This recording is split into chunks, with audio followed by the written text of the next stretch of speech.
gotten a few opportunities to play it over the last year. I've played the Witch, I've played the Ranger, I have played the Mercenary, I've played the Monk. If you guys like what we do, we're just talk about gaming news, have conversations about topics, react to videos, hit that like button, hit that subscribe button. If you'd like to go above and beyond that, become a member as little as $5. Can't wait to dive in and play the beta. That said, at all of the preview opportunities, I had the chance to sit down with Jonathan Rogers, the game director, and ask him a few questions. Now, I've never released these interviews before, but I thought I would do so right now to get some thoughts from him about Path of Exile, about the games industry, and what he thinks. What are you doing over there that's keeping people into Path for over 10 years and excited about Path 2? What do you focus on to keep that going? I really think that it's being unafraid of innovation. I think a lot of game companies, and especially as they get larger, they start to get very sort of dried in the wool, and it even. Can I just say, obviously I wasn't a big fan, and I'm not a huge fan because I'm not really a fan yet. I'm a fan of studios and whatnot, but I'm not a fan of GGG because I don't know much about them. But for the couple of interviews that we watched, I feel like GGG right now is where BioWare was with like the Mass Effect series with Mass Effect 2. I feel like GGG is right where FromSoft is at that point, or where Larian Studio is right now, right? They're at that moment where they're still passionate about the games, right? And when I bring up Larian Studios, when I bring up FromSoft, when I bring up those types of companies, it is like the Activision, it is like the BioWare, it is like the Rocksteady studios back in the day, right? They're at this point where these studios have so much passion, and they're like the oddball out, not the norm, okay? And I feel like that's where they are. And the next Path of Exile could be just as good down the road 10 years from now, or it could fall off like a BioWare, like a Rocksteady. But right now, I think they're shooting on all cylinders right now. Happens within the studio. Like quite frequently, I propose a change and I get a lot of pushback from people because, oh, this is the way we've always done it, that kind of thing. And just even from that, like, I don't think it's even necessarily, because people talk all the time about how, budgets get large and people get it risk averse. I don't even think that's necessarily even the largest pressure. I think that what it is that even internal to the studio, a lot of people get used to how things are. They want things to stay the same. Like many people who work for a game company are fans of the game. And so you get that same pressure of like, we can't change our flasks work. We can't change this. We can't change that. You know what I mean? And so we just have to really try to push through that. And so a lot of the It sounds like he's at like a 1.2, 1.5 speed, but he's not. Time in the studio, what I'm doing is I'm saying to people, you know what, like even if you don't like this, we're going to try it, and if it's bad, then it's bad, and we'll just do something else. But if it's worth trying to do different things. Trying things, right? Putting yourself out there, making a game, and selling a game. And I think that served us well. And every time we've taken risks, it's paid off, right? And every time that we've been risk averse, I think it hasn't gone as well for us. Why do you sort of stand out right now in the industry? I think about how you handled a recent difficult decision, I have to imagine, to delay the beta from November to December. Well, let me rephrase the question here. Mm-hmm. How did you decide to handle the delay in that manner? Well, first of all, delaying a game is very, very difficult because there are so many people who want to tell you that it can't be done. And the reason they want to say that is because they're like, we're going to have to lose this deposit on this marketing thing, and we're going to have these server costs, and we're going to have this and that, right? So it ends up costing a lot of money. So I like what he just said there, right? This is exactly why we tell people to don't announce it until you know when it's done. Now, here's what I'm getting from what he just said there. There's a difference between the upper management and the people in the battleground, like they're on the front lines. The developers are the front line. The upper management is the people sitting back calling the shots, but they don't actually understand what's going on. So the bigwigs are telling them, you got to put it out, you got to put it out. We have this marketing going on, we have this push going on, we have all these things. You can't do it. It's impossible. Do not delay. This is when you don't make an actual hard date of, hey, it's coming out this day, and then you push it back, right? He's saying that, well, if it's not going to work, then you got to delay the game, which they did for 3 weeks. It's a very difficult decision to make. And plus, there's also just disappointing the players, and everyone's afraid of that, and that's really I would rather disappoint the players of a delay than disappoint the players when the game comes out and it's not working. hard. But at the same time, we just kind of got to the point where it was untenable not to delay because the risks were starting to get too high. But I think the really most important thing is just being honest with people, not appearing, like, for lack of a better word, like a corporate drone, right? Like, you want to actually just be honest and tell people exactly, why did we come to this decision? Imagine just talking to your audience, going, hey, we want to release the game, but we can't right now because we have issues and we don't want to release a bad product. Cyberpunk almost pulled this off.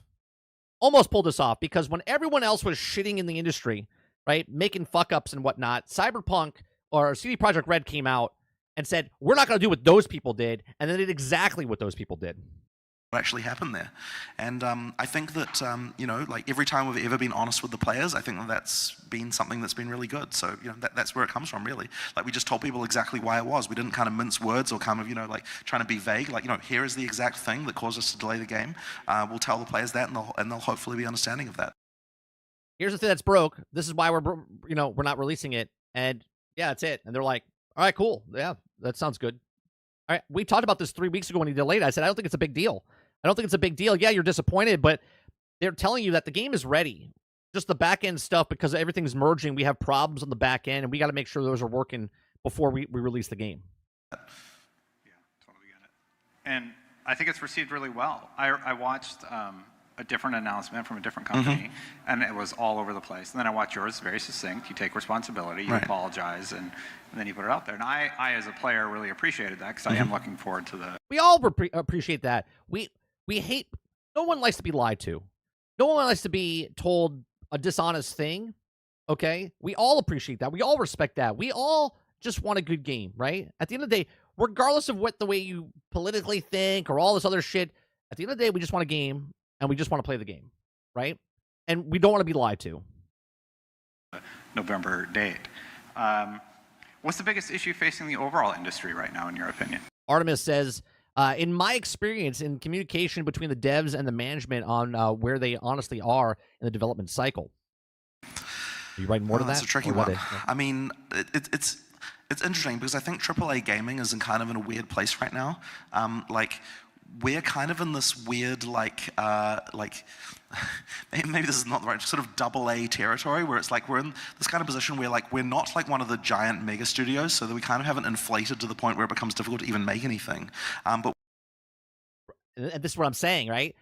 This is where GGG is right now, right? They're on that precipice of where those people that love POE, they already think these guys are like rock stars and up. But in the way, like he just said, they're like in the AA area, right? They don't feel like they're AAA because they're not at that BioWare level yet. They're not at that Rocksteady level yet. They're not at that Rockstar level yet. They're not at that level yet. But now this is that moment for them and the studio. But we're also definitely not in the classification of what you would call an indie game either. So I think that's kind of interesting, because there's just not a lot of huge things in that area. And really, I mean, that stuff we talked about the ossification of game development, like in AAA, it's just really, really bad at this point, right? Like, there's definitely very little risk-taking. There's kind of not a lot of that going on.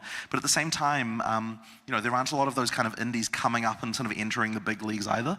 And so it's just something that's kind of been a trend for quite a while. You've kind of got the small games and you've got the big games. There's very little in the middle. So I think Path of Exile really is kind of in that sort of space. They're one of the few games that kind of is in that type of area.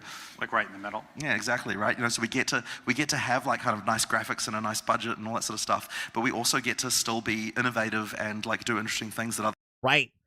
And here's the beautiful thing. Waterbear says it in chat. GGG is Larian Studios, and what Larian Studios did is basically they're like a AA studio, but they punched up their weight class, right? And they made this amazing Baldur's Gate 3 game, and they shine the light on what AAA game is doing. Now you have, GGG coming in, and they're doing exactly, okay, these guys are doing exactly what Larian Studio is doing, where they're punching up a weight class, and now they're making the game to shine a light on AAA gaming, where they're not taking risks, they're not innovating, they're not doing this stuff. They're in that little comfy, cushy area where it doesn't matter what they put out, we're AAA studio, and we're going to make money off of it. Not anymore, right? Now people are looking at the lower tier. we're doing what we did in the 80s and early 90s. We're taking companies and raising them up that make good games, right? And we always go back to this: make a game, sell a game. Artemis says, because I have to be a middleman project manager, I'm in meetings with the management and saying we are in the meeting deadline until it comes to the deadline, and then developers come back to say to me saying, we. Okay. I like how there's I know what you're doing. You're typing, but there's like a limit to what you can type, so you have to keep doing it. Need more time. No one wants to look back, of course, right? But upper management wants to make that money as fast as possible. Or the developers are telling you, no, we need more time. They're like, well, you don't have any more time because this is what we have the marketing budget for, and that's what he said in the earlier, right? Other companies aren't doing.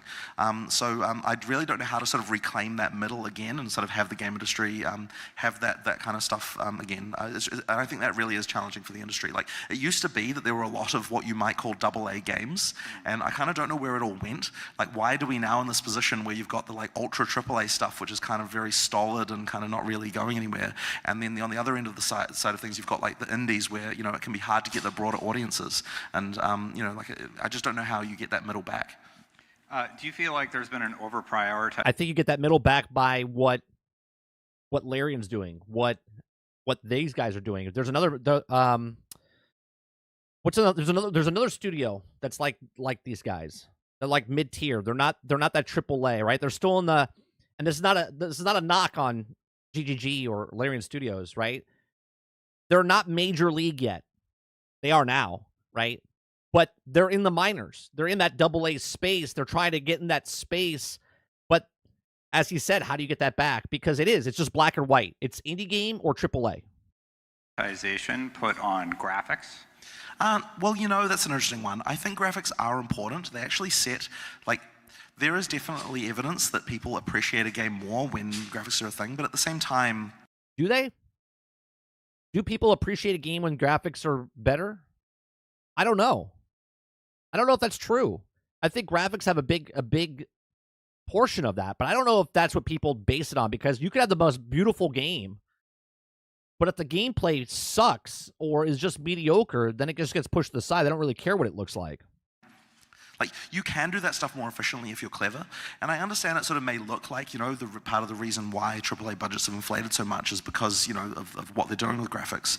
But at the same time, I do think that a lot of what they're doing, like you can do good-looking graphics by taking advantage of modern hardware without tying yourself into a process that leads to like a very expensive development process that I think some studios have. Like, we're able to produce a game with 100 bosses and like 800 monsters without having to, you know, fall into the trap of having to have a team that's like absolutely thousands and thousands in size. Like, it can be done. It's just a question of, you know, correct prioritization and the way that you do it. What I hear there is good management. Good management.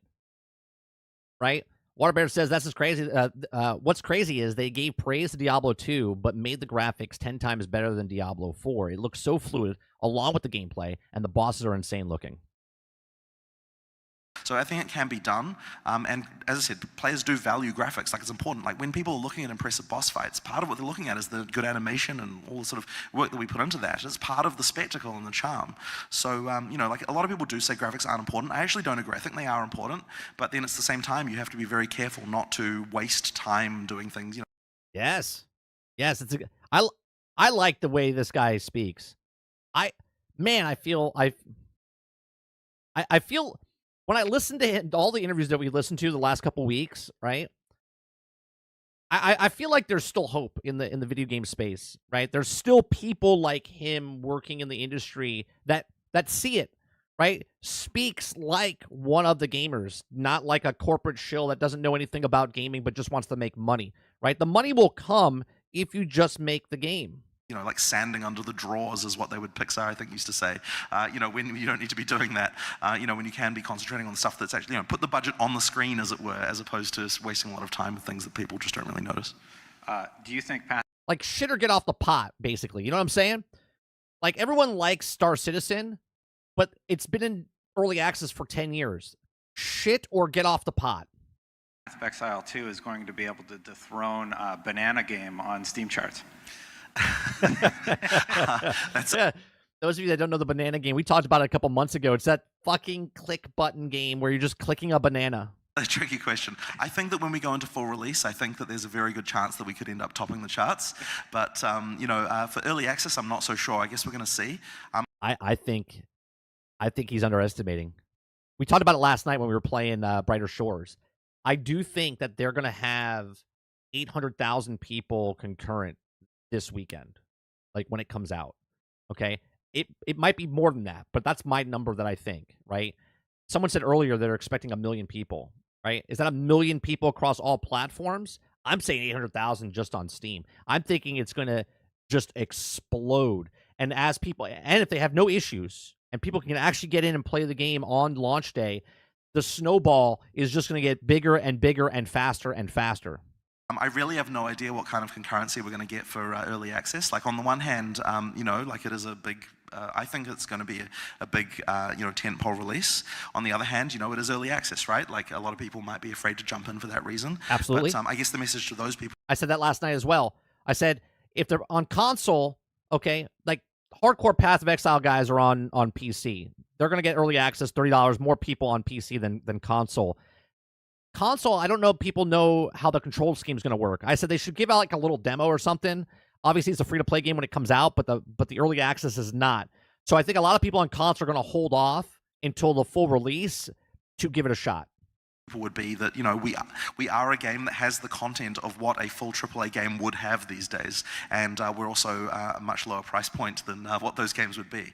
So even though it's early access, I think that the value proposition is incredibly there, and I think we should be able to see some pretty big numbers on launch of early access as well. But certainly when we get to full release, I'm sure we're going to be topping the charts. Yeah, and I agree with that. I think at full release, if it's 6 months from now, because they said minimum 6 months to a year for full release, right? So if it's 6 months, it comes out in the summertime, and everyone just loves what it has and what they've added and what they're doing for the early access. I think when the launch comes, it's just going to explode at that point because it's just going to be good word of mouth on top of good word of mouth, and it's just going to keep exploding as long as it works, right? Right now, early access, you're going to have that massive success over on PC. Console's not going to have it, but then when it comes out, I think it's going to be a huge success across the board, and as he's saying it as well. I see no reason why we wouldn't be. Confident, huh? Absolutely. Yeah, cool. I like it. I like the confidence. Okay, I like the confidence because it knows that he's got the passion inside of his game. Kylo said, I saw somewhere, considering all the interviews he has had with the people within the past week, you can tell he's proud of his work. I don't think I've ever seen a studio head interview this much before a game launch. Well, that's not true. We saw Sean Murray.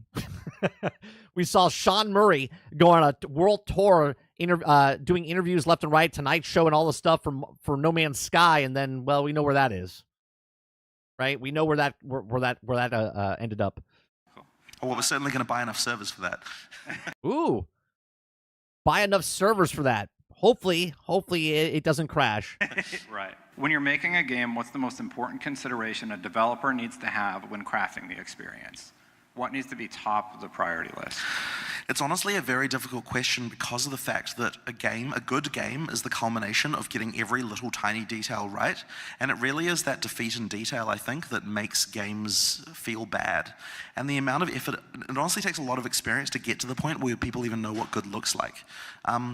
I think that, once again, a lot of AAA games these days are getting defeated in detail, right? Like, it's all of the little things that add together to an experience that isn't good, rather than it being just like one big issue. Right. And I guess a lot of people, when they're analyzing games and why they're not doing well, they want to focus on, it's because of this thing, and this big issue. This is my analogy I talk about all the time. You look at your lawn, and your lawn looks pristine. But if you get down on your knees, hands and knees, and start looking in, you're gonna see problems with your lawn. You're gonna see bugs and divots and all these other things if you're looking for it, right? That's exactly what he's saying, right? If you start to hone in, okay, if you start to hone in on stuff, but when everything is just good, and this is what I say, make a game. Just make a game. Put all your passion into the game and make that game. It'll work. Because of that big issue. But I really think the gameplay comes down to getting 1,000 small details right. And if you do that, then the experience will be good. Yes. And it's honestly, I think even we underestimated what it would take to ship Path of Exile 2, because just getting all those details right and getting all those things, it was very easy to be overconfident, especially at first when we were marketing the game. because making a fresh game means getting all those details right again. And, getting all the, like, we were really overconfident about itemization. Like, it took a lot of iteration to get to the point where that was working. Like, we thought, oh yeah, we'll just take POE1, make a few changes, and then we're good. No, like, it required like a huge amount of extra work. Yeah, AAA Studio would have done what he just said. Let me rewind what he just said, right? Oh yeah, we'll just take POE1, make a few changes, and then we're good. That's AAA gaming right there. AAA gaming would be like, oh, let's just take this and let's just do that again. They made a completely brand new game, right? AAA game studio would have just, as we call it, lazy, just throw it in, call it in, whatever you want to call it, okay? And these guys said, no, and we watched the other video where he said, no, we were doing all this and we decided, why not just make a whole new thing? No, like, it required like a huge amount of extra work, like all of those things. And like, you get one thing wrong and immediately someone will have a bad experience and they'll say that your game is bad. So it really is all those details that are required to get it done. So yeah, I honestly couldn't point to one thing. It's just like 1,000 things, but correct. If an engine's working properly, there's thousands of parts moving and working. If one of those things is a problem, the engine doesn't work correctly, right? That's exactly what about the video game. People will look at your game. If it's working smoothly with all the 1,000 parts moving and all the things working, and it works, it's good. If there's something problem, they're like, something feels wrong about this. And knowing what those are. Yeah, I remember the old philosophy. I think it was Bungie who said it, like the 3 seconds of fun or something like that. Sure. Is that still one of the main things that you need? Sure, it's absolutely relevant, right? Like, you need to make sure that at every moment you are enjoying the experience that you're having. And, and as I said, any one thing can destroy that. So you need to be very careful. That's right. Okay, cool. I mean, in some ways you could say that game development is more about not getting things wrong than it is about getting things right. Like, if you... That's, you know what? What a breath of fresh air listening to him speak candidly about this. If you can polish absolutely every little problem that a player might have out of an experience, you can give them a good time, even though, like obviously you need innovation as well, but like, it really is important just to not get any of that stuff wrong. What makes you so confident that Path of Exile 2 has all those right things? I guess we've done a lot of testing recently, and it was something that... Keyword there. On YouTube. We'll get it. We'll let it catch up for a second. We'll let it catch up for a second, because there's something, I don't know what's happening. YouTube says excellent condition, but for some reason we had a hiccup. So I paused it. We're going to rewind. Okay, we're going to rewind a couple seconds here, just in case you guys missed it because of the hiccup inside of YouTube. A lot. We've done a lot of these events like that. We've got a lot of feedback. It's helped a lot to get a lot more confidence. And I guess one of the things that also was, a bit concerning when we first were doing all that testing is that we were finding that Path of Exile 1 players were not liking the game as much as new players were. So by having, by iterating more, by making it so those numbers became similar, it makes me actually a lot more confident, because I know that someone who knows Path of Exile, who knows how all the mechanics should work, is liking the game. And I also know that a new player who takes it on face value is who also doesn't have any experience with, who doesn't appreciate the game on the level of just like knowing about all the stats and everything, can also enjoy the game as well. And that makes me feel we've got both the kind of immediate, like, the few seconds of playing is just enjoyable, sort of going well, and we've also got the kind of longer term, I'm caring about stats and how to build my character stuff right as well. And if we can get both of those things. Somebody came into my stream in the chat the other day. I don't know who it was or whatever, and they said, if you think that they're going for the casual player, you're mistaken. And apparently I'm not. Right? Apparently the person that made that comment is mistaken, because he literally just said for new players, they want a more broader audience to come to their game, where they're not being apologetic to make it easy for new players, but they're trying to make the onboarding process to come into their game where more people could try it out and give it a shot, where they might get hooked onto it, okay? And that is the basis of what he's saying, not what I'm saying, right? They're trying to make it where new players can come in and go, this is not super, over convoluted, or, it's pushing me away. They're looking at it going, well, we want new people to come in, play the game, but we also have those moments for those people that want the stats and want the convoluted stuff, and the difficulty is there for those people. Things right, then I think we'll have a good game in our hands. Yeah, I mean, I already told you during Summer Games Fest that I was really enjoying it. So Right. best of luck as we go towards December. I'm Absolutely. very excited. Yeah, thank you very much. You know, Path 2 is coming out. What are some of the pitfalls that you want to avoid with Path of Exile 2? And at the same time, what were some of your must-haves when developing a sequel to an already hit game?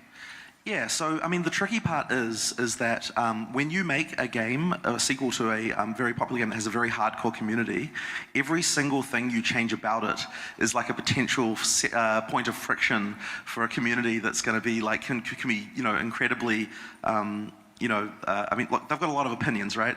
And so the pitfall that I worry about is, like on day one, you get a bunch of even though, like new.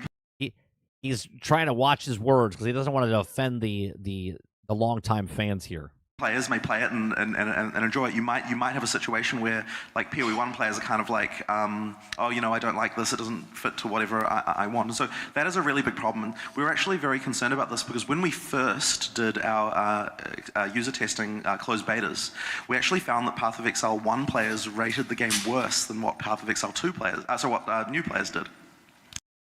Isn't that convenient, right? Or ironic, right? So new players like Path of Exile 2, but Path of Exile 1 players didn't like it because it was too much of a change, okay? But there's that balance that they're trying to hit, and they seem very confident with it. And that was a huge concern, right? Because it's like, well, we can't really launch like this. This would be a big issue. And so it took us a while to kind of get the game to a point where both POE1 and new players both liked it. But yeah, we started from a point where new players liked it more than old players. And in fact, it was very interesting because Path of Exile 1 players actually rated the difficulty of the game harder than what new players did. Interesting. Path of 1 players complained it was harder than the people that came in brand new to it. Interesting. Players rated the game as, it's actually not that difficult. And POE1 players were like, man, this game is so impossible. And it's just because they're trying to apply all the knowledge that they had from playing a game for 10 years to a game that has different mechanics and different stuff going on. So as I said, I think that's the biggest pitfall and the biggest potential source of strife that we might get at launch is just, a bunch of POE1 players having issues. But as I said, I think we've managed to solve those problems. There was just a lot of things around itemization and like the way the tree was, and just a lot of things like that we had to deal with. And so in terms of stuff that I think that was just really important to get going from the start, yeah, I mean, this endgame stuff, I think that was something that we realized relatively late, that we really have to make sure that, like, if we don't have a good endgame going into early access, then Path of Exile 1 players are just going to say, hey, this is just a worse game. Like, we need that stuff to be able to actually make a POE1 player feel like, oh yeah, you know what, this is a true sequel. Right. You want the old players to come in and go, well, if after 10 years of Path of Exile 1 and they have all of this stuff playing in the endgame, but now Path of Exile 2 comes in and their endgame is like this, there's going to be a massive problem, right, for returning players. So in the other interview that we watched last week, right, he was talking about how they have so much endgame stuff and, like, stop working on the game, work on the endgame stuff, because if the endgame stuff is there, then people will come and play it and they'll retain the old players, and then the new players, they have the act 1, 2, 3, and then they'll work on 4, 5, 6 later for the acts, right? I think it was a smart business move on his part. To POE1, because for a lot of players in POE1, the campaign is not even a thing for them anymore. They complete it in hours because they've done it so many times. Like for them, it's like just a tiny blip in the progress of a character, right? Because like they spend 99% of their time in endgame. So if we didn't have that, then I think it would have been a disaster. So thankfully, now that we've addressed that concern, we've got stuff. We believe we have enough of an endgame to make those people happy. Hold my beer. Some of the players are saying, they're like, "You think you have enough endgame? We'll let you know. Give us 2 weeks." I think that pitfall, thankfully, which you'll never suffice, right? You'll never fill that end game player. They'll always go through as much of it as fast as possible and give me more. Be avoided, but as I said, it was only a thing that we realized relatively recently. What was the hardest thing to get with couch co-op? Because that's not something a lot of games do these days. For sure. So, I mean, there's a few things. One of them is that, and this is probably the most obvious one to people, is that having to just build the UI again. We have to make 3 versions of the UI now. We've got the PC version, we've got the console version, then we've got the couch co-op version. But it ended up being really important because... Wait, there's couch co-op as well? Oh, wow. I didn't know that. So there's cross-play, cross-progression, couch co-op. We found that it really just sucks to have to wait for the other player to do things. Like when we first did it, it was just, you could open a full screen menu and the other person just had to wait basically. And so then we were like, okay, well, this isn't really good enough. Let's add at least inventory. We'll make it so that part will work. And then as soon as we had that, we're like, oh, but people want to be able to allocate passives separately. People want to be able to do this and that. And pretty soon we were rebuilding every single UI screen. And we haven't even finished that yet. Like right now, if you've got 2 players, you can't both shop at the same time. But we're still getting complaints about that. So now we're like, okay, now if we make the shop interface as well in couch. That's back in June, so. And we're pretty much ending up, as I said, rebuilding everything 3 times now. So that's certainly certainly something. But I think it is worth it because people are so excited for couch co-op. Like even just around the office, like once our developers knew we were making couch co-op, everyone was like, "Oh man." Yeah, that's another thing, right? Because you got to think about from a business sense, they probably wouldn't have put. And again, I'm speculating because of the business, the industry, right? If it was a AAA game, they wouldn't add couch co-op nowadays because they would want to sell 2 copies, right? They would want to sell 2 copies of that game. But because GGG made a free-to-play game, they're like, it doesn't matter if they download it on 2 consoles or they own 2 consoles. We want as many people to play the game as possible. So let's put couch co-op in there. And that right there, you could say it's from a business aspect and say, well, they want as many people to play the game. But you're not buying the game. It's a free-to-play game, but they want as many people to enjoy the game as possible. So what a smart move. Another smart move from GGG. Man, I really want to play this with my partner. Like, it was just a really exciting thing. Yeah, and people have responded really well to it. Like, ever since the announcement, people just been really buzzing about it. So, yeah, I think it's worth it. Yeah, it's really cool. Now, I have a question. Does anybody know if the couch co-op, is it top and bottom? Or does the screen split like it does in Legos? Or do you have to stay on the same screen? Like, it's just a feature you don't see a lot these days. For sure. So the fact that it's being included, it kind of like just reminds you that you're putting a lot of care into Path 2. Path 2 is going to have PvP, right? It will, but it's not really the focus, to be honest. So every time we've ever tried to make PvP like a big focus thing, people have kind of found like they enjoy PvE better. So like we'll. That's amazing. He just earned my respect even more. He just earned my respect more. Okay. When he said that it's not the focus of PvP, and when people they say they like the PvP or PvE content better. Have PvE. Well, you know what I'm talking about, Water, right? I understand what you're saying, one screen, but you know how Lego did it, where you're on the same screen, but if you get too far apart, the screen like separates. It's a pretty cool technology they did. It's like Diablo one screen. But, okay, it's more of a kind of fun thing you might want to do with your friends rather than some big serious competitive thing. Like we're not an esport. That is not our intention. So yeah, that's kind of. Do you have any concerns about balancing going in? For PvP?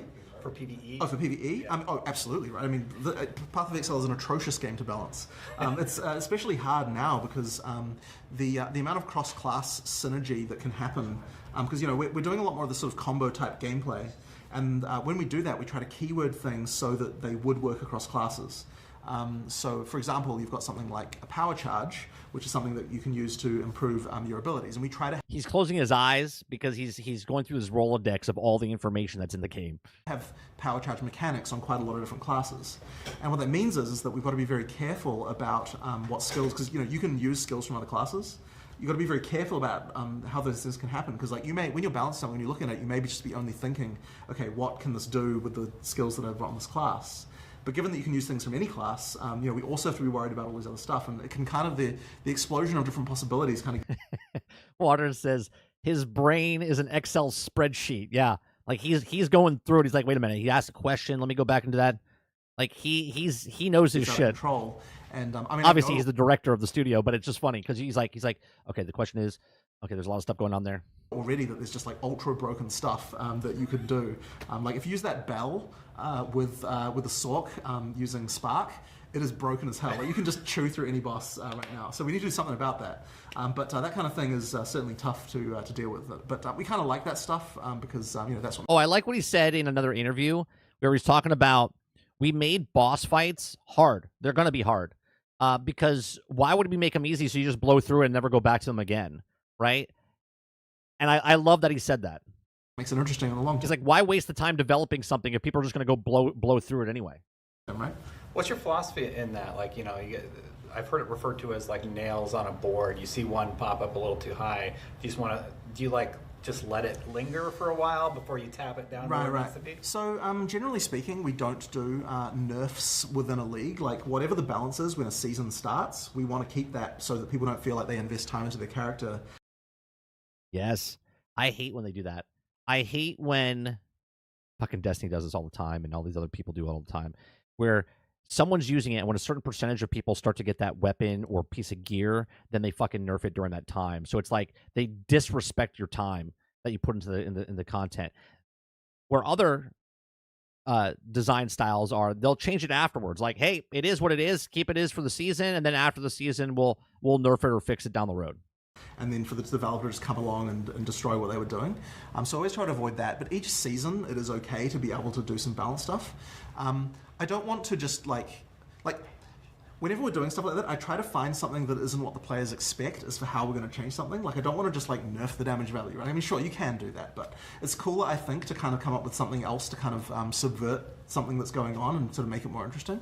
I guess the funny part about that is, and I think the reason why a lot of developers just kind of turn into nerf fests with their patches is because it's way easier to see the thing that's broken and nerf it than it is to see the thing that's underpowered and buff it. Yep. Because it's just like, you don't really, like... But again, it's hard. In a PvP game, you have to buff 10 things to make that one thing nerfed, right? If you're never, like we just talked about with Marvel Rivals, right? Marvel Rivals, if this is overpowered, you're not going to buff all of these things to make this not, you're just going to nerf the thing. With this, though, it's a PvE-focused type of thing, so you can uplift the other things. Like, inherently, the things that are not as powerful get less attention because players aren't playing with them. They're not on your mind. And so, yeah, the ability to sort of notice that stuff and buff it is actually quite hard to sort of get into the mindset of doing. But it is what you should be doing. Yeah, and there's this sort of dance with players where you want them to feel that power fantasy of leveling. For sure. But then you also got to keep it fresh, like with each season of the game. How do you approach that? Like, are you like, okay, this time we're going to really go all in on druids, and then next season it'll be witch? It does kind of end up going like that. Like, with each Path of Exile season, we definitely pick a few things to address, but you've always got to make sure that there's stuff around the whole game. And so ideally, with the way we do game design, whenever we add something new to the system, because everything has so much cross-pollination, it means that it generally will affect the builds of kind of all different classes, like, when we add a league and so on. So that does keep the gameplay fresh. I think more so than most games, we have this kind of like thing where, almost any system can interact with another system, and that is what leads to the complexity that like Path of Exile is kind of a bit notorious for. But it does mean that, it does keep the game fresh every time people keep coming back. So ideally we can kind of tame the complexity while still keeping that element, but it is pretty challenging. What's something that you're really proud of with Necropolis and something that you feel like you could have been better? The feedback has been somewhat mixed. For so it isn't really my thing. Like, I'm not working on Path of Exile 1, so I'm kind of aware of it just from being in the studio. But probably the main issue that we had with Necropolis, I think, was that we had a lot of... What is the Acropolis? Is that like a DLC that came out or a season that came out like years ago? Of like brokenness in the economy specifically. Like there were things that certain players were able to do to get like ridiculous amounts of wealth really easily, and that kind of broke the economy a little bit in that league more so than others. The funny thing about it was that at the start, people thought that we'd nerfed everything into the ground to the point there would be no, like, oh, you've nerfed all these things, there's no way to get like good items anymore. And then pretty soon we started getting all of these different economic exploits popping up that led to some pretty crazy stuff. I think that led to some sort of issues. I mean, that's kind of the main one from my perspective, because it's kind of what we've been dealing with as a studio. There were just a lot of these kinds of exploits early on in the league, more so than usual. And so that's been kind of a bit annoying. And so, yeah, it is really hard, and I think one of the things we sort of learned about that is that we really need to be doing more extreme. So did they have a Diablo 2 moment or Diablo 3 moment where the economy got that botched? Testing, so like with each mechanic really thinking like, okay, what is the most broken possible thing you could do with this, and really concentrating on that, because otherwise it can lead to these kinds of problems. And I think our QA just kind of weren't really thinking about it in that way as much. Like they tended to look at things and be like, okay, does this feel balanced in the context of like the other stuff you're using it with, without really thinking as much about like what is the worst possible case for this and really zeroing in on that. So yeah, we had a lot of issues around that, and I think that's part of what sort of happened with Necropolis. With Path 2, what's like your favorite quality of life thing that you're introducing with, like you've announced couch co-op, cross progression is huge in my mind, but what's something that you're really happy with? To me, the best QOL stuff is just the way the new skill gem system works. It's just so much easier, and also now, I mean, this is just what we're doing at the moment, but like now that we've got the support gem system working how it is, it's just so much easier to deal with, and like, you know, it makes it way more obvious. We've got, I don't know if the build that you've got has all of the stuff here, but like seeing the changes that happen to your character as you add each thing, like that stuff is really nice. It just makes building so much easier. So I mean, you know, there's like a million things I could say, but like that's kind of what I'm thinking about at the moment, is just all that stuff with skills and supports and how much easier that makes the game. Story-wise for Path 2, have you put more focus into it, knowing that like you're going to have more people playing together? For sure. I don't know if you noticed the changes that were even made in the build. You probably didn't. Yeah, how's that going to work? How's that going to work with story elements if you want to play with your buddy, right? Maybe he'll answer it in the video. But like if me and Water are playing, Water is like a level 30. And he's already passed that story, but now he's in my game. Do you see my stuff? Or do you get to choose to not play it? Or you know what I'm saying? Can you choose to skip it if you already did it? Like if I play in your game and we went through like Act 1, but then I go back to my game, does Act 1 complete, or do I have to complete Act 1 again? I know it doesn't sound like a big thing, but hopefully if I beat it in your game, it beats it in my game as well. Play quite far enough to really understand that, but we're doing a lot more with that stuff. I think we're doing a lot better job than POE1 did, and I do hope that by the time people get through Path of Exile 2, they will at least know what the story was, which was not the case for a lot of Path of Exile 1 players. Yeah, we can definitely do better there. But there's also even other things, like we've changed the dialogue system quite a bit from how it was in POE1. There's still more changes coming even for that. Yeah, it is something that I want people to be able to consider good in the game, which I think that POE1, I think, had pretty good sort of environmental stuff going on, but I wouldn't say that like the overall narrative was like a lot of people skipped it. They weren't really interested, and I think that yeah, we can definitely do better there. What's the greatest lesson you learned from playing other people's games? I guess it's very different. Yeah, don't make a broken, buggy fucking game. Oh, I'm ad-libbing there. I'm ad-libbing. Depending on the type of game, but I guess one of the things that I mostly focus on is the fact that like whenever new games come out, you really need to be cognizant of the new minimum bar that they're setting. Like even if you're not necessarily going to, you don't want to copy what they're doing necessarily, but I think you've got to look at it as like, what is the thing that, you know, what new standard has this game set? Which I always talk about, right? I always talk about like, here's the bar, and then you don't have to like surpass it, but you gotta hit that bar at least, and then just move it up a little bit. You know, we now have to meet this, you know, so like for something like so we've got a dodge roll obviously and an animation cancelling. That is not a thing that you could get away without, I think, launching an action RPG today. I think it just wouldn't work. It is set, there is a minimum standard there for that kind of level of controllability. You need to meet it. And the same is true of many other systems like trade and, you know, the way item system work and a bunch of other things like that. Like you have to make sure you're learning that from other games. So yeah, it's just about making sure you're meeting that new minimum, because the minimum is raising all the time, right? Yep. With every game that comes out, there's something new that players will expect, and they're right to do so, right? Just more generally, what's your favorite game of all time and why? Oh, geez. I mean, that's always a hard one. I mean, if I really his favorite game is Path of Exile 1.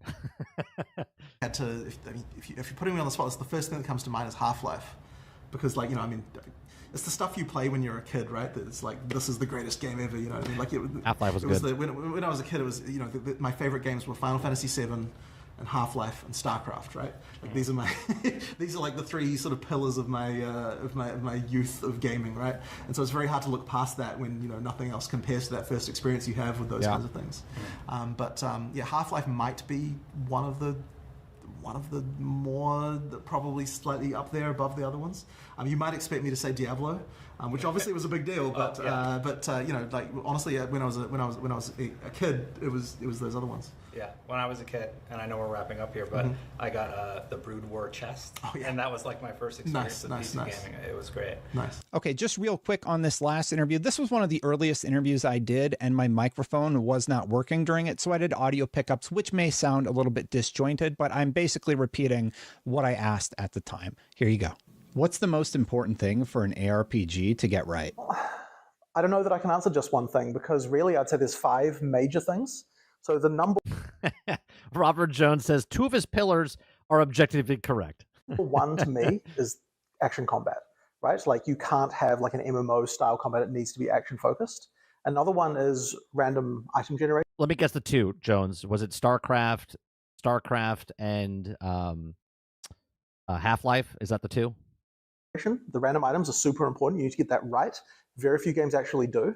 The next one is random levels. Ultra important, because if you want a game to last for a long period of time, you have to have level randomization. Once again, something that a lot of modern games aren't really doing these days. Another one is secure online economy. So effectively, you have to have a secure item system. If you don't have the ability to trade items between players, then people just won't value them the same way as if. Right. And this is why we always ask, why can't you trade? Like Bungie would never let us trade. Right? Why? Why? Because they were afraid. They find them themselves. And then the StarCraft and Final Fantasy VII? Last one. What is my 5th pillar? What have I forgotten here? Oh yeah, that's right. Character customization. You have to have the ability to have a large amount of character customization, so that if you're playing the game over and over again, you're going to have a lot of different ways to play. It's going to be a different experience every time. So to me, those are the 5. That's how you make an action RPG right there. We've said this at GDC talks before, and yet still action RPGs come out and they don't have one of those. And I'm kind of like, we're giving you the secret sauce, guy. Right. It's like, how do you not do this? Right? How do you not have these things, right? We're talking about the bar. He's saying that these people, these are the 5 things you need to hit the bar. They don't even have one of those things to hit the bar, right? They have 0 of those things. Guys, like that's how you do it. So yeah, to me, that's an action RPG right there. Is it inspiring to see so many successful ARPGs on the market right now? I think it is good, because a rising tide lifts all boats, and especially with the kind of seasonal model that action RPGs do best with, there's room for people to play more than one action RPG at a time. But the big thing to me that I found is that when new games come out like that, they kind of set a new minimum standard, and we have to make sure we're meeting that standard. Like if they have features that players now expect, that means that we have to make sure we're adapting to what that new minimum is. Yep. So that makes it challenging, right? Like there are things we could have gotten away with before Last Epoch comes out, and then Last Epoch comes out, they have a few things going on that are like have once again raised a minimum standard. We now have to meet that standard as well. We have to care about that. So that kind of thing, yeah. That's called competition, right? This is exactly what we're talking about with like games like Madden or the FIFA. When there's no competition, then the bar is here. And the only people that have to hit this bar is themselves, and they can go below that bar and set the next standard, which is below the last standard that they gave, right? So when you have Larian Studios come out with Baldur's Gate 3 with RPGs like that, they've set the standard, and all these other people now have to bring their standards up to at least the bar of these standards. So as he just said, right, like because of all these other ARPGs out there, they might do one of these things, okay? But you should do all of these things to hit the bar of what it's set, okay? That should be the bare minimum. It matters a lot, and as I said, we have to pay attention. Can you give me an example of something someone else is doing that you really like? Right. So a really good example of this is the trade stuff they have in Last Epoch, where that isn't to say that we want to copy what they're doing with trade, but the key thing is that there was clearly a community demand to make trade easier than what it is in POE1.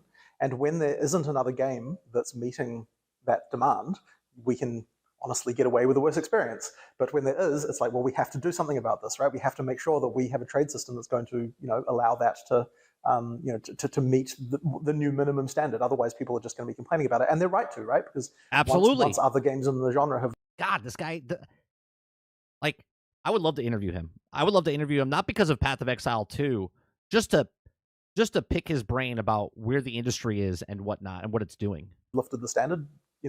That's on us to improve. When watching streams, do you ever see things you want to address or fix? Absolutely. I mean, the only way that we're going to improve is doing that stuff. And it's honestly just watching the people who are playing here, the number of issues they ran into it and being like, oh, God damn it. Like we really should have done something about that. It's painful, but you have to do it. Like the user testing, seeing what people actually do is super important. Does Path of Exile 2 feel vastly different from Path of Exile? Well, I would definitely say so. To me, just the way combat feels is just vastly different than before. And like that's kind of what I just really... Can I just say from a person that works on cameras for almost 20 years, okay? Why is the person, and I don't know if it's Dustin or Destin, or if it's someone at IGN, but why isn't the camera on sticks? And sticks is like a tripod, okay? Why is it being held? It's like a handheld. You can see it like moving. I don't know why. Really wants that nobody, like, if you go to forums about like when we release a new Path of Exile 1 expansion, one of the top comments outside of our community is always, oh, I tried that game, but I just thought it felt really bad or really old or something like that. I just want to make sure that no one ever again says that our combat isn't best in class. Like I want to make sure that we don't have that criticism anymore. I just don't want to see it again.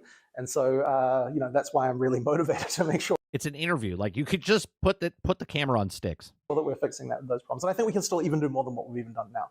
Can you tell us more about why you delayed the beta? Yeah, so ultimately it just comes down to the... And then they're punching in here, and it's like up close, and any slight maneuver makes it like giant moving. The fact that we didn't appreciate the degree to which really nailing, like the amount of polish you need to do on something to really make it perfect. We're still going to get all the content that we said we were going to... And it's not in focus. Just saying. Like the content we said we were going to have, like that will be ready. There'll be a whole game there. It's just that like the level of polish. So when we actually went and we're like, okay, we're preparing for this demo here, and we're going to get Act 1 and 2 flawless. We're going to get it perfect. The amount of work that took to get it to the point where even we still have bugs now, but I mean, to get to the point where we were like, yeah, we've got something here, just took longer than we expected. Like the level of polish that we, I guess, demand of ourselves at this point is just higher than it is in POE1. Like a POE1 boss does not get, I guess, does not need this level of attention. It's just kind of shocking, honestly, how much more work it is to get a boss from feeling like, okay, it's got all its skills, to getting to the point where it's like, okay, now it's actually really solid and fun to play. And like, it's just like so many subtle details of how AI works and so on, and all this sort of stuff. And then the other side of that is player skills, where once again, getting them to actually feel really, really good is just a longer experience than we thought. And then in addition to that, we have what I was talking about before, which is that just to let you know, his shirt down here is more in focus than his face. And why is he moving right now? I'm critiquing the camera guy right now, not the interview. When we go and change player skills, sometimes the result of that is like we have to go through every monster and boss again and change the AI and abilities and all that sort of stuff now to take into account for that. So when we added active block, it's like, well, suddenly you need to have a way to know that a skill is going to be not active blockable. So that means we have to think, okay, we have to make, not only do we have to rethink like every skill of like, okay, does this fight have enough abilities that, that a person who's active blocking is able to worry about? Like, is the mix of that correct for this character class? Do we have the indicators we need? Do we have the wind-ups? And all that stuff suddenly comes in. So it's like you change a core feature like that on the player class and all the content needs to change again. And that once again, that sort of rippled out a huge amount. So I'm hoping there's not going to be too much more of that. Well, they're not even using lights, Argus. The lights are the lights inside the banquet room that they're in right now. I'm hoping we've got to the point now where it's like, we don't suddenly need to feel like we need to change the entire game again just for another character ability. But on the other hand, we just showed you a mount. Like the overhead lights, that's all they're using. I haven't explored the results of that one either yet, so we'll see. I'm sure it'll break some. Yes, probably. What do people buy most in the store? So armor sets are big, like something just to look cool that way. But recently we've been trying a lot more. I mean, stash tabs is a thing, which is one of those things that's kind of on the borderline, but is a reasonable amount. But then the other one, recently we've been doing a lot more things. Roic says D4 picked the absolute worst time to do their week-long PTR. Only have a couple of days, then Path of Exile 2 early access releases. I think they did it strategically because they're trying to brace for impact. They're trying to stop people from leaving their game to go to the other game. So this is why they're doing what they're doing, because competition breeds competition, right? This is the best thing for customers ever, right? Where you have something that was out 18 months before this thing, and actually 2 years by the time it comes out, minimum 2 years. And this game is going to overshadow D4. They had their time and they wasted it. Involve like maybe now they'll have competition, and maybe now they'll do better with D4. Trigger off gameplay, but they don't actually change the gameplay in any way. So what's a random example of that? Just a random thing like, okay, when you do a critical strike, you get like this extra effect. When you kill a rare, you get like a big hand that comes down from the from the heavens and slams down, and this kind of stuff. Like it's stuff that kind of like interacts with gameplay. And I think that for a long time, our microtransactions were entirely visual, and they didn't really have those interesting kind of interaction with the gameplay, which was a mistake. And the big change we made was we started getting our game designers to make the microtransactions rather than having a separate team to make microtransactions. We're like, no, the microtransactions actually need game designers to work on them, and that made them significantly better. So that kind of stuff has helped a lot. And so that sort of broadened quite a bit the horizons of what is interesting. So anything that's kind of cool that just happens during gameplay, I think that players really like that kind of stuff. What's your philosophy on microtransactions? Have you seen them handled poorly? I mean, the main thing really, as you said, is the pay-to-win stuff. And like it may seem obvious, but the ultimate downside of anything that you sell is that you are incentivized as a developer to not make that thing good for free. Exactly right. I want to hug this man. I want to shake this man's hand in real life and give him a hug, right? Because that's exactly right. This is exactly what I've always said about it. If you're making microtransactions, you're not incentivized to put the stuff in the actual game. You're going to make the shitty stuff to put in the game and then incentivize people to purchase the game. If you know what I mean? And so you could argue that by selling cosmetics, that we're not incentivized to make our non-cosmetic items look as cool. That's right. That's right. That's exactly what these AAA studios do.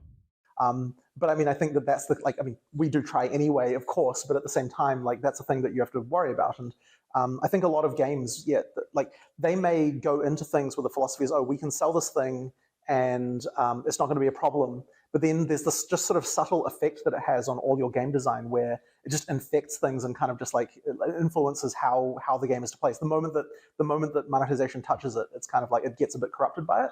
So that's really it. I don't know if I have any like exact specifics on a specific game to really call out and shame here, but that's kind of the main thing. So like even when you look at because I guess I'm like this, I'll just talk about POE and like the fact that we sell stash tabs. So the original reason why we were like that's fine is because if we didn't sell stash tabs, what people would do is create more free accounts, because you can just create as many accounts as you want in a free to play game. You could just effectively create more accounts and have more stash anyway in a more inconvenient manner. Right. You can just make 10 characters and make them mules. So then we're like, okay, well, like people are going to do this anyway, so therefore the selling of that isn't going to be an issue. And it isn't for the most part an issue, I think. But at the same time, you'll see a game designer and they'll say something like, oh, like it's fine if this thing doesn't stack too bad. It'll just, they'll just put it in the stash and that'll sell more stash tabs. And I'm like, no, we need to really, like, even just that is immediately making a thing, like someone is saying this because of the business model. They should never be doing that. Like we want to keep the game designers away from that thinking as much as possible. And so anytime I see that, I'm kind of like, no, we really have to not fall down into that hole. But even just for something as simple as what we do have, that's already like, I've heard people say something like that. And I'm like, no, we can't do this. We have to make sure that we're not. So yeah, as I said, it's a very easy hole to fall into. And we try as much as possible never to fall into that. And the best way we can do that is by not introducing any pay-to-win elements as much as we can. Why has Path of Exile stood the test of time? It's more... That was a great answer. That was a great answer. There's the round of applause, Jones, for him.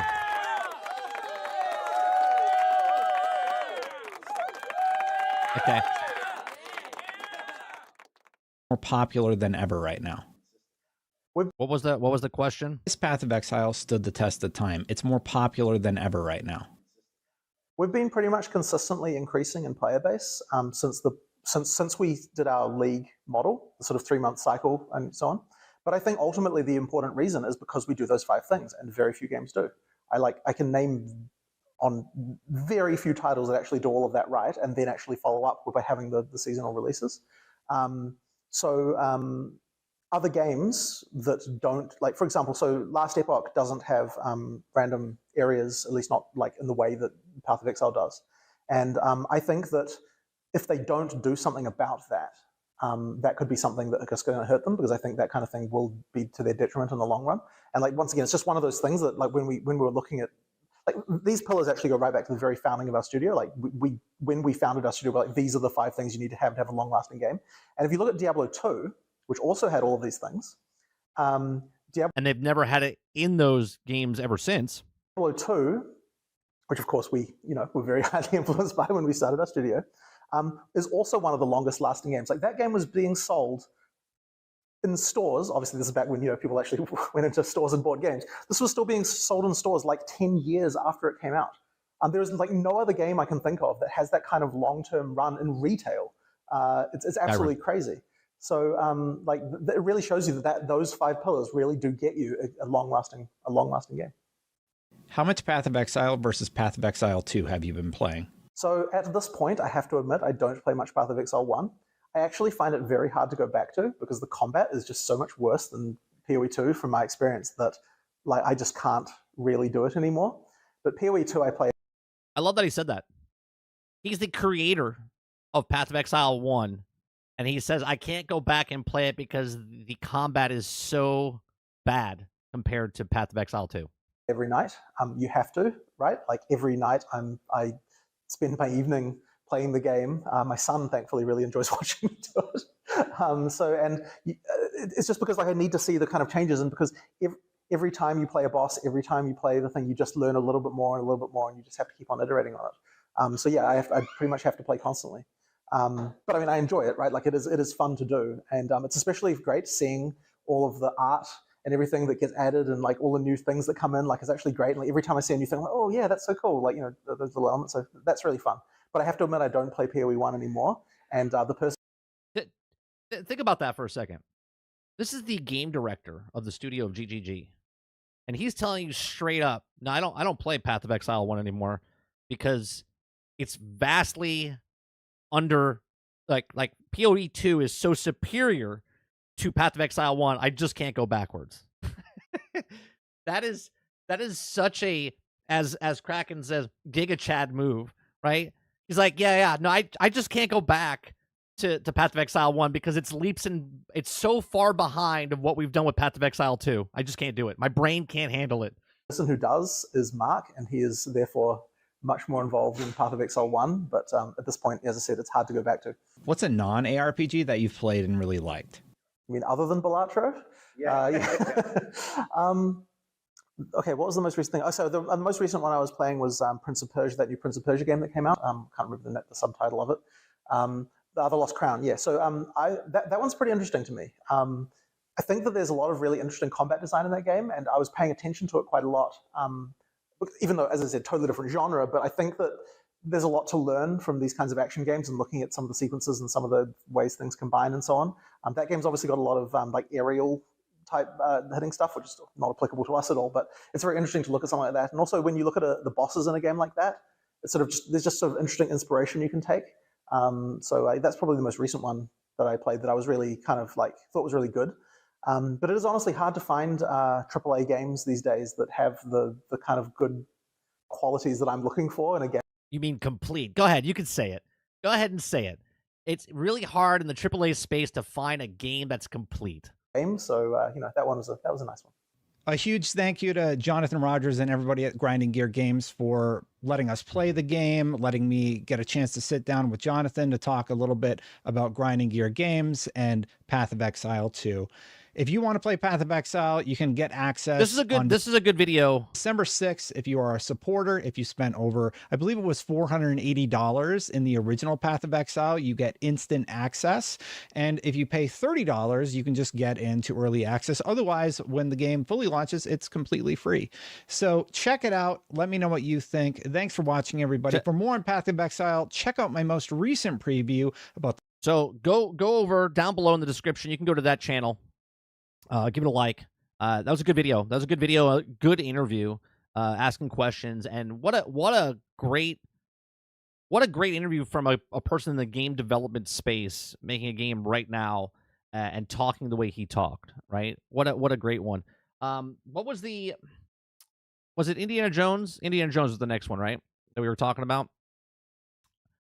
Right? Like what a breath of fresh air listening to Jonathan speak the way he did candidly about, right? Talking about the industry, talking about Path of Exile. That alone, think about what we just heard from there. And if you didn't even have any kind of any interest in Path of Exile 2, you kind of woke up a little bit and was like, you know what? I might give the game a shot because this developer seems like human, right? He seems down to earth. They seem like they're making a game because they love the game, not because some stat chart told them to.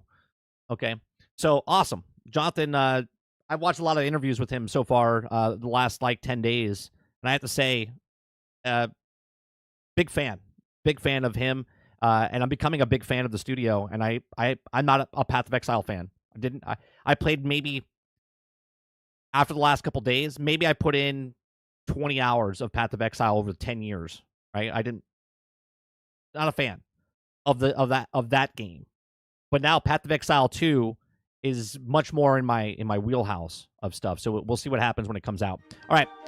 Make sure you hit that like button, hit that subscribe button.